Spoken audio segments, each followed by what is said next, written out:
Alright geng, hari ni kita ada peserta kontes Yamato. Nama brother ni Muhammad Faizal, kod A1021, lokasi Kuantan Kapal Karam, kedalaman air 50 meter, menggunakan reel Daiwa 500mj dan yang paling penting dia pakai rod Yamato Samurai V3 dan saiz ikan dia 1 kilo lebih. Jom kita layan dulu action rod Yamato dia. Let's go.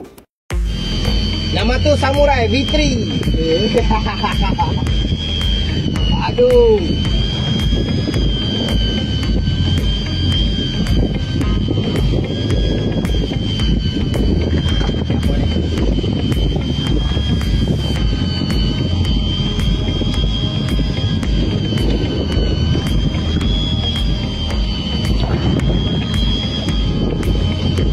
Review rod.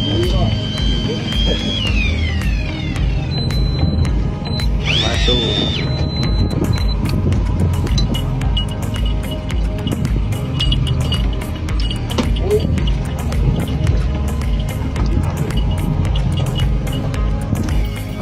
Yamato Samurai V3.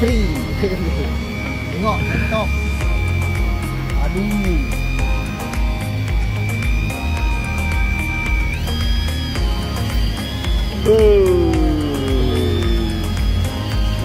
Yamato Samurai V3.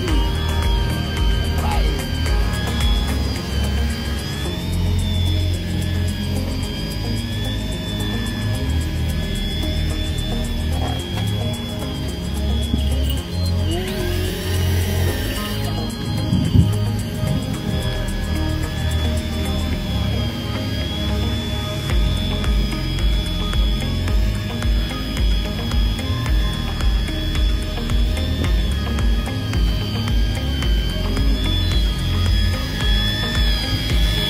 Oh, dah viral, dah parah.